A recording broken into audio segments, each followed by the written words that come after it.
escritora mineira Carolina Maria de Jesus fez muito sucesso no lançamento em 1960 do seu primeiro livro, Quarto de Despejo. Em vida ainda publicou outros 3, mas tinha muitos escritos. Agora, um romance inédito chega às livrarias, O Escravo. Uma oportunidade da gente entender e mergulhar no projeto literário de Carolina de Jesus.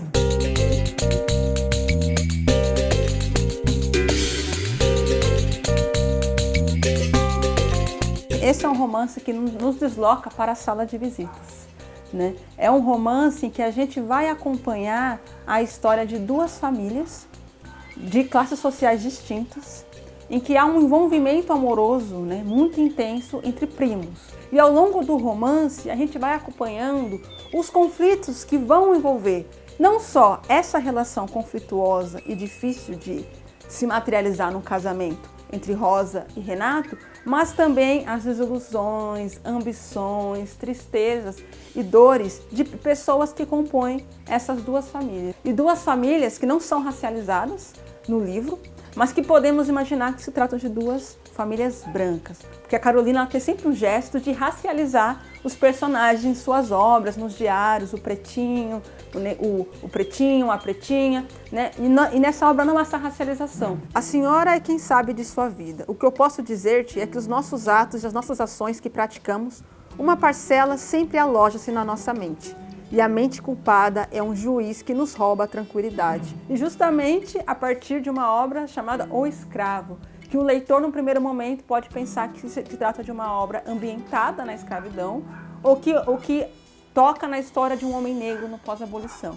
Quando, na verdade, ela vai pensar a escravidão no sentido abstrato, simbólico e até mesmo filosófico, no drama, a partir do drama de duas famílias de classes sociais distintas. Então você vê personagens femininas que idealizam o casamento ao mesmo tempo que elas se dão conta do quanto a realização desse ideal envolve a anulação dos seus sonhos, dos seus desejos, daquilo que elas almejam para si, independentemente da figura do homem. Então o que está em jogo nesse romance também é uma espécie de impossibilidade da liberdade das mulheres nessa estrutura patriarcal. Então, por mais que elas tenham dinheiro, por mais que elas procurem realizar esse ideal, elas vão se dando conta de que existe uma dimensão da vida que não tem como escapar, que é o sofrimento. Sabe, mamãe, ele não cumprimentou-me. Será que está ressentido comigo? Eu nunca lhe fiz mal. Ele convidou-me para fugir, mas eu não aceitei, para não magoar o papai e a senhora. A sociedade condena e critica os casamentos desaprovados. E nós temos que nos submetermos às formalidades impostas pelos homens. E O Escravo, ao que tudo indica, é uma obra que é anterior até mesmo a Quarto de Despejo, né? Vera Eunice, segundo a sua memória, alega que essa obra deve ter sido escrita antes mesmo dela começar Quarto de Despejo. E ela não só escrevia romances, como ela também escrevia poesias, ela compunha sambas, ela escrevia peças, ela era uma multiartista. Uma artista múltipla que queria se expressar a partir de diferentes linguagens, né? A Carolina, romancista, é a Carolina que vai nos permitir que a gente conheça essa imaginação que ela tem e essa ousadia de escrever uma obra que vai tocar no drama das salas de visitas, né? Sair de uma espécie de obviedade, de imaginar que ela vai falar o tempo todo da vida dela e mergulhar nesses dramas que com certeza ela deve ter observado ao longo de sua vida, trabalhando como trabalhadora doméstica, nas casas, entre aspas, de família. Então você tem aí também uma Carolina que a gente pode perceber como uma arguta, uma perspicaz observadora da realidade e que vai trazer tudo isso para essa obra.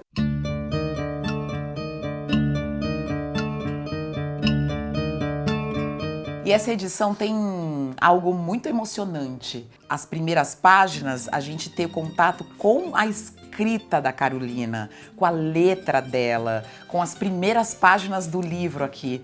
E quando a gente abre essa página e vê a letra da Carolina, eu acho que isso é emocionante, não só pela gente ver essa letra, mas também pensar o quanto isso pode conectar essa obra com a vida de muitas pessoas. Fico pensando no impacto para minha mãe de olhar essa letrinha, a maneira como ela escrevia, porque eu acho que a edição da obra, da maneira como ela foi feita, respeitando o jeito como a Carolina escreveu, inclusive aquilo que seria tomado como erro, mas não é, porque eu acho que ainda existe uma acepção da literatura muito calcada no domínio da norma padrão da língua portuguesa, e a Carolina vai mostrar essa norma, esse domínio dessa norma em outros termos, fazendo outras coisas, né?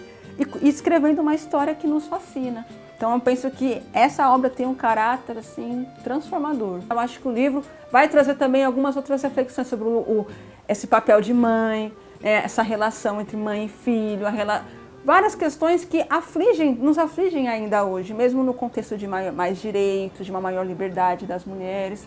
E isso evidencia o quanto a Carolina é de fato uma escritora atemporal. Só depois que erramos é que conhecemos a extensão do erro. Eu não devia ter me casado com Renato. Ninguém sabe refletir antes do erro. O erro é um professor que esclarece todos os ângulos. Esse foi o Metrópolis, arte e cultura para você.